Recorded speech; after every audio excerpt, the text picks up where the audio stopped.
This is the day that the Lord has made, and I shall rejoice and be glad in it. And I'm glad that you have decided to tune in with us here at Joy in Our Town. My name is Tamika Whitaker, and I'm honored to be your host. In studio, I'm excited to have with me Mr. Brian Walls, and Brian is from Tear Down the Walls Ministry. Thank you, Brian, for joining us today. Thanks for having me. I'm glad to be here. We're glad to have you. We're going to talk about something that's really interesting today. We're going to talk about homelessness and what your ministry is doing. I want to just start off by just thanking you for being the hands and the feet of Christ and going out and doing what you're passionate about. So now I would like for you to let the audience know a little bit about what that looks like. Well, we're a faith-based organization that started as a street outreach program for the homeless in Indianapolis.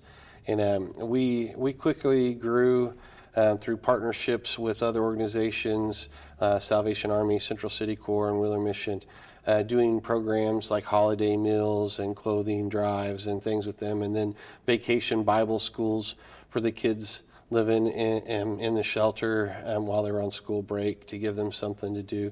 And then we landed in one of the poorest neighborhoods of our city, in an area near Riverside, right off of Dr. Martin Luther King on the near northwest side, and became even more holistic.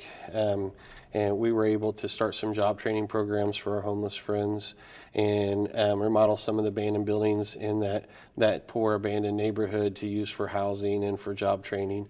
And so we do a little bit of all that stuff now. So it sounds like it's a really challenging task, but yet rewarding. And so I would like to ask you, what is it that kind of got you to that place to where that was your focus? Well, to start with, I was a person who knew God all my life and was raised to believe and know that Jesus had died for my sins.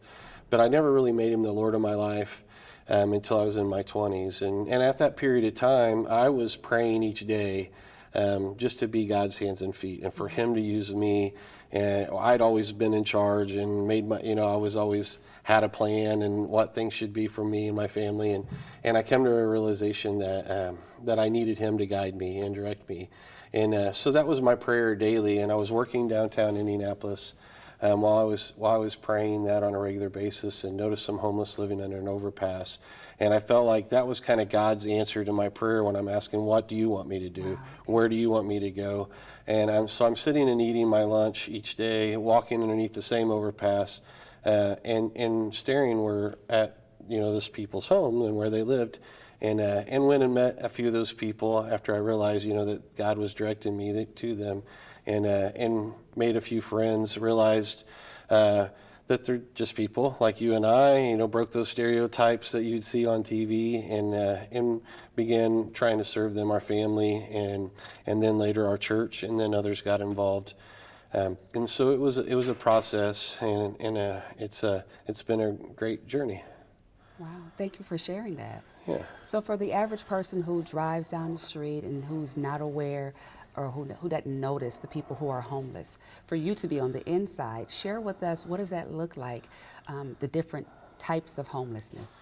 There's a wide variety. Everybody has a different story. Everybody comes from a different background. I myself, when I was a teenager, I ran away from home.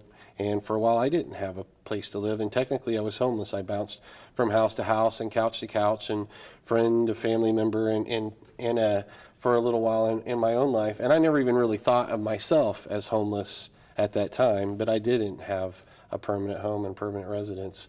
There's many people like me, kids that are runaway. Some are fleeing abuse and other stuff. Mine was my own poor choices and bad decisions I was making in my life, and that happens sometimes.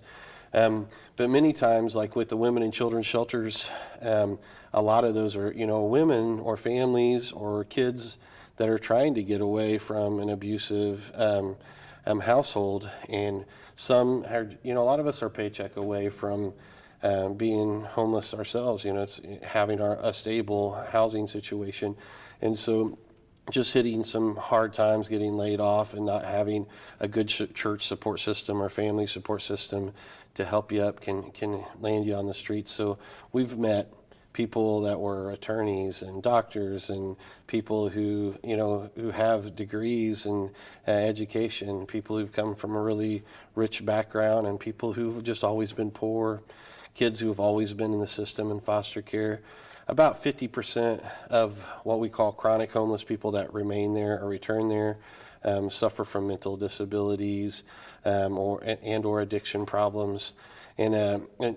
But as far as like in Indianapolis, there's about 13,000 that experience homelessness each year, and only about 3,000 on any given night. So tonight it might be closer to 3,000. And just those numbers alone show you that it's a temporary situation for the majority of the people, since there's 10,000 difference in how many might be homeless this year and what might be homeless tonight. But some people remain there for years, and there's people that we met that first year, about 15 years ago when we were getting started, that we know that are still suffering or have returned back to homelessness again over that period of time. And then now that we're doing this time of the year and it's getting colder and colder, definitely want to bring more awareness to that. Yes, thank you guys. Yeah, and so how are people being able to be housed now with this type of weather? Well, in Indianapolis, luckily, we have a city that is aware, more aware than many other cities are, and we still need a lot more involvement, and there's a lot more that we really should be doing and could be doing, but we are blessed to a certain extent to have a lot of churches and organizations, and even the city itself, recognizing that there's a problem and taking steps toward that. And so there's a coalition for homeless intervention and prevention that's trying to bring the organizations and the churches and in the city together to work on a set of plans and to work toward those. And we now have winter contingency plan every winter, where we get Wheeler Mission and some others will open up extra space on their floor to bring homeless in and just sleep on a cot or a mat where they don't really have a bed. And fire marshal looks the other way for fire codes and things like that during that time, just to keep people from dying on the streets from hypothermia or getting frostbite. And luckily we're blessed to have that. It's still not enough space. The shelter has always remained full, and it's tough. Some people still won't come in, maybe because they're suffering from paranoid schizophrenia and they can't, their mental disability keeps them from wanting to be in a strange place with strange people, or some that are really struggling with an addiction problem, and because they're using and they're high or drunk at the time, they can't go into the shelter.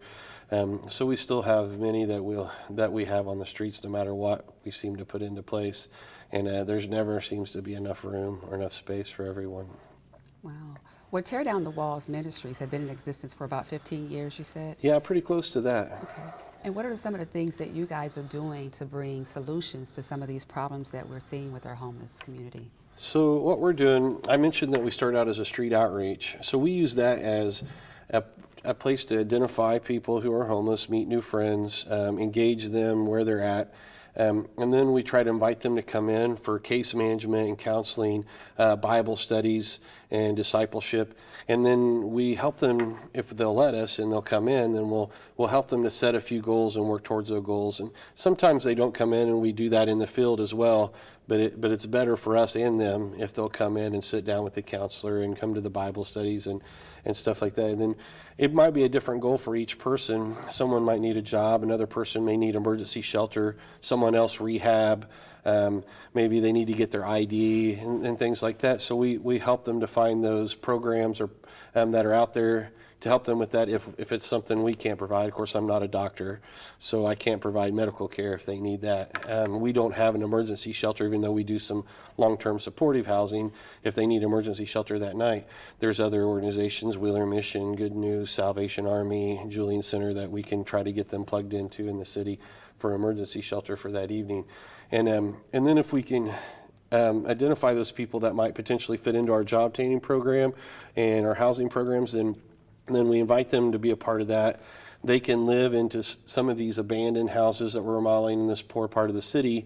They learn skills by helping us to transform these abandoned lots into community gardens, urban farms, and remodeling those buildings for projects and programs.